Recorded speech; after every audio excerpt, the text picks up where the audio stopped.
বাজারে যে ককশিট চলে আসছে, ককশিটের যে মানে নকশা বা ডিজাইন তৈরি হচ্ছে, এগুলা দিয়ে কিন্তু জাস্ট নকশা এবং ডিজাইনই হয়, প্রতিমা তৈরি করতে পারে না।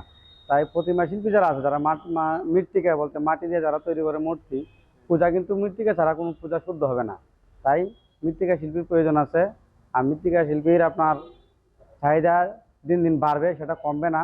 তো হ্যাঁ, কিছুটা ঘাটতি আসছে এই ককশিটের কারণে। কারণ ওরা, আমরা যে কিছু কিছু ডিজাইন ছিল, যেমন এই খাড়ের উপর মাটির নকশা দিয়ে আমরা করতাম, সেই নকশাগুলো এখন আর ওরা করতেছে না। ওরা এগুলো মানে ককশিটের দ্বারাতে এগুলো করতেছে। এই যে আমাদের যে একটা ঘাটতি, এখানে যে আমাদের একটা ইনকাম ছিল, এই ইনকামটা অনেকটা কমে গেছে। এটার জন্য আমরা আসলে অনেকেই, বা যারা শিল্পী আছি মূর্তি বানাই, ওদের সবারই কিছুটা ঘাটতি হয়েছে। তবে এতটুকু না, আর যে সঠিকভাবে পূজা করবে সে মূর্তি ছাড়া কোনো পূজা করবে না। আর একটা মূর্তি বানাতে হলে আপনার মাটি লাগবেই। মাটি ছাড়া সেই পূজাটা কখনোই শুদ্ধ হয় না, হবেও না।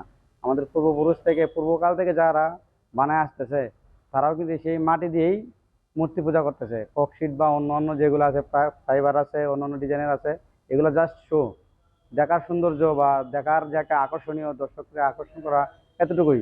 কিন্তু পূজার সময় একবারে ছোট হলেও একটা মানে মাটির কিছু লাগবেই।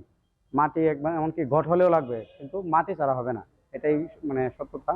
আর যেটা বলছেন যে ঘাটতি, আমাদের যে এতগুলা এখন তো ককশিট বাজারে চলে আসে, বিভিন্ন কাজ চলে আসার কারণে আমাদের যে ঘাটতিটা, যে শিল্পী, হ্যাঁ কিছুটা ঘাটতি অবশ্যই পড়ছে।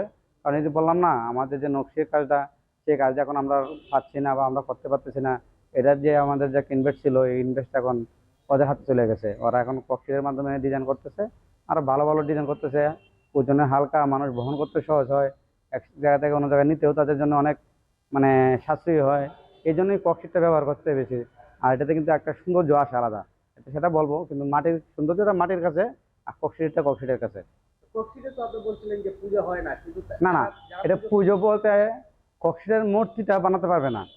বাকি সব ডিজাইন, যেমন একটা অনুষ্ঠানের মাঝে আপনার ডেকোরেশন করতে গেলে, এখন কিন্তু গায়ে হলুদ কোন, বিয়ে কোন, বা বিভিন্ন প্রোগ্রামের মাঝে কিন্তু ককশিটের ব্যবহারটা মানে খুব বেশি হচ্ছে। ককশিট বা আর্টিফিশিয়াল ফুল, এখন কিন্তু অন্য অন্য মানুষ কিন্তু কাঁচা ফুলও ব্যবহার করতে পারে না। এত পরিমাণ ফুল আমাদের দেশে নাই। যে কারণে ফুলের দাম থাকার কারণে আর্টিফিশিয়াল ফুল এবং ককশিটের দ্বারাতেই সৌন্দর্যটা মানে ধরে তোলে। ঠিক তেমনি মন্দিরের বা মন্দিরের আশেপাশে বা মূর্তির পিছনে যে ডিজাইনগুলা, এগুলা এই ককশিটের দ্বারা সুন্দর করে তুলে, যেন ককশিটটায় মূর্তিটার একটা আকর্ষণটা বাড়ায়। মূল পূজা কিন্তু মূর্তি মাটি দিয়ে বাড়াতে হবে, এটাই কিন্তু শর্ত, এটা ছাড়া হবে না। কাজ তো মনে করেন আজকে শেষ না হইলেও শেষ করার চিন্তা ভাবনা আছে। কালকে আমরা কাজ শেষ করলাম, মাটির কাজ। মনে করেন রং শুরু করলাম আপনার এ পূজার 4 দিন বা 5 দিন আগে। হ্যাঁ, মা তো মঙ্গল নিয়ে আসে, মঙ্গল কামনাই করে। আর আমরাও চাই মা মঙ্গল কামনাই করতো। আমরা সকলকে ভালো রাখতো, পৃথিবীর যারা যারা আছে, হ্যাঁ প্রত্যেকে মার যারা ভক্তবিন্দু আছে সবাইকে ভালো রাখতো। আমরা আমরা তো এই কামনা করে আমরা এই সমস্ত মার পূজা কাজ করতে চাই বা কাজ করতেছি।